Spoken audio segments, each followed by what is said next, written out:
බැඳිච්ච තැන දුක තියෙන්නේ. නොබැඳීම කොච්චර ශාන්තයිද ප්‍රණීතයිද කියලා නොබැඳිච්ච කෙනෙක් තමයි දන්නේ. හැබැයි ඉතින් බැඳීමෙන් දැන් හෙම්බත් වෙලා ඉන්න අය දන්නවා ඒක.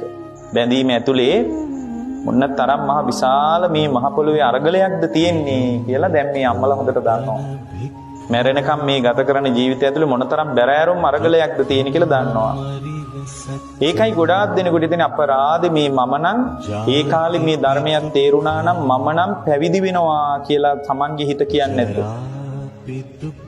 අනේ මේ පැවිදි වෙන්න තිබ්බනම් කොච්චර සැනසීමක්ද කියලා හිත කියනව නේද? එයයි ඔය බැඳීම ඇතුලේ දුකෙන් හොඳට මිරිකිලා ටෙම්පරාදු වෙලා ඉන්නේ දැන්. ඒ නිසා ඔය ඇත්ත හැම වෙලාවකම ජීවිතේ කමටහනක් කරගන්න මේ තරුණ බාල මහලු හැමෝටම කියන්නේ හැම වෙලාවකම ජීවිතේ කමටහනක් කර උදේ හවා සිහි කරන්න එක දෙයක්. මොකද්ද? බැඳුනොත් දුක. ඔළුවේ තියාගන්න. කියන්න එපා වටේ ඉන්න අයටත් ඒ උනාට. බැඳිච්ච නිසා දුකනේ කියලා. මොකද එයා හිතයි මානසික රෝගියෙක් කියලා. මහත්යට කියන්න එපා බැඳුනොත් දුකනේ කියලා. බිරිඳට කියන්න එපා. ළඟ ඉන්න කෙනාට කියන්න එපා. දරුවන්ට කියන්න එපා. හැබැයි උදේ හවා කමටහනක් වගේ ප්‍රතිවේක්ෂණා කරන්න බැඳුනොත් බැඳීම කොතනද? හෙවණැල්ලක් වගේ තමයි දුක එන්නේ. මේ ඒ හෙවණැල්ලක් වගේ දුක එන්නේ ලණුවකින් යට ගහපු නිසා නෙමෙයි.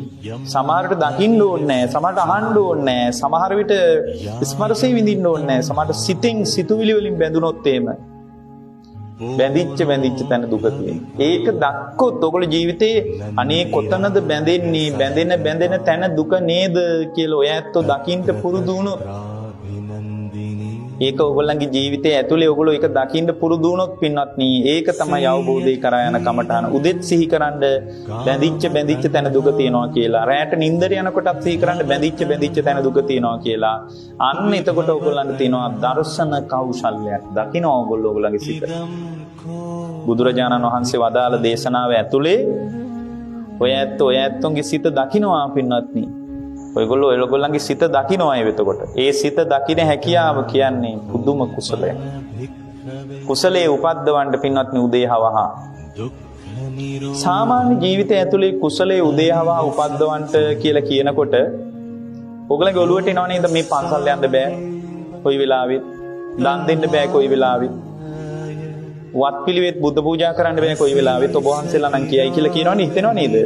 ඒ ඔක්කොම එක පැත්තකට දැම්මත් පින්නත් නේ ඕගොල්ලන්ට මේ කුසලයේ උපද්දවන්න පුළුවන්. මොකද ඒ ඔක්කොම එක පැත්තකට දැම්මත් මේ කුසලයේ ඊට වඩා බරයි. මොන කුසලයේද බර? උදේටත් ප්‍රතිවේක්ෂණා කරන ඇඳෙන් බහිනකොට හිතේ ඕන කෙනෙක් හදාගන්න මේක. තරුණ බාල මල් පුංචි දරුවන්ටත් උගන්වන්න.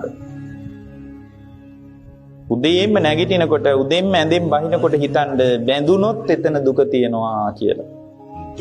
බැඳිච්ච තැන හෙවණැල්ලක් වගේ දුක එනවා නේද කියලා දැකලා තමයි ඇඳෙන් බහින්නේ. නින්දට ගිහින් ඇස් දෙක පියවෙනකොට සිතුවිලි මාත්‍රයක් උපද්දවන්න පින්වත්නි. සිතුවිලි මාත්‍රයක් උපද්දවන්න මොකද්ද? බැඳිච්ච තැන දුක තියනවා නේද කියලා සිතුවිලි මාත්‍රයක් උපද්දවලා ඇස් දෙක පියාගන්න නින්දට යන්න. ඒක තමයි ඕගොල්ලන්ට කියන ලස්සනම අනුශාසනාව. ලොකු දේවල් කරන්න එපා.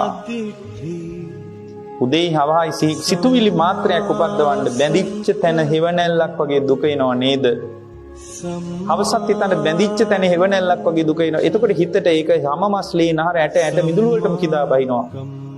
දැන් අපි හැම මස්ලේ නහර ඇට මිදුළු වලටම කිදා බහලා තියෙන්නේ මොකද්ද? බැඳීම.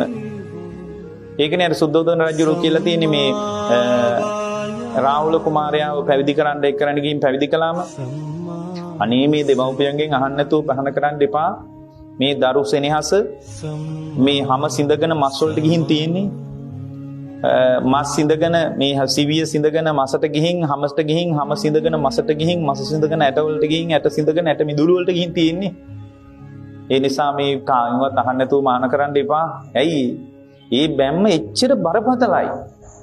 පින්වත්නි මේ බැඳීම් ටික නඩත්තු කර හිටියොත් ඕගොල්ලන් ඇස් දෙක පියවෙන වෙලාවේ මහා සීමිත දුක්ඛ ස්කන්ධයක් බාරගෙන තමයි ජීවිතයත් අරින්න